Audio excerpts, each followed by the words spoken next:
SB19, pinopromote na nga ang kanilang concert sa Japan. At alam nyo ba na may isang kwento hinggil sa nasabi nga pong mga kanta ng SB19 na nadidinig na sa ilan sa mga sari-sari store or mga shop sa Japan. Kinumpirma ito ng isang Pinay matapos niyang makumpirma na wow, kababayan ko nga pala ang kanilang pinapatugtog sa kanilang mga shop. Well, ang kwento niya, atin pong alamin.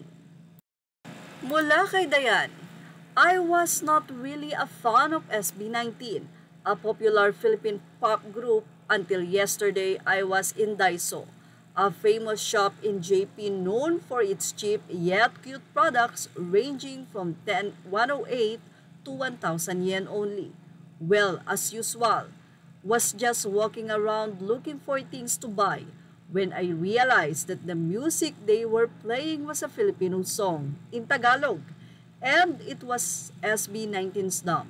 I stopped walking to confirm the language, and it was really it. It felt new to me, a Tagalog song being played in Japanese shop. Wow! Well, isang matalinong estratehiya ang ginagawa nga po ng grupo o management ng SB19. Katulad na lamang sa Indonesia na nagkaroon sila ng collaboration with Aruma. At dahil nga napakaganda ng collaboration na ito, hindi lang ang kanilang mga boses kundi ang meaning ng lyrics ng kantang Mapa. Pagdating ng SB19 sa Singapore at Indonesia, Malaysia ay kilalang-kilala na sila at sikat na sikat. Ito'y dahil na rin sa ganda ng boses at talaga namang nakakahalin ng mga boses ng SB19. Ngayon naman ay nag-announce na nga ang SB19 sa kanilang nalalapit na concert sa Japan, kung saan sinabi nila na simula at wakas World Tour Tokyo, we can't wait to meet ya.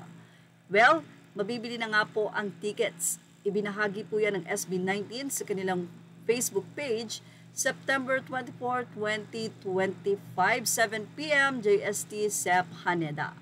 Well, ilang mga netizen ang sabi pa at nag-request na sana nga daw meron din sa Osaka. Boys have to know that they just really have to be consistent and visible para mas marami silang ma-reach. I just noticed them in Gento Era August 2023. That's because of funny fan edits, especially kay Buja. Then the Pepsi Pulse concert yata yun, upang yung parang zombie yung 18 nung pinapasok sila.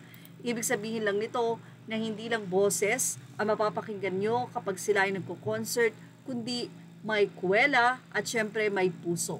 Sabi nga natin, iba talaga pag ang nagmamanage ay kanilang pamilya.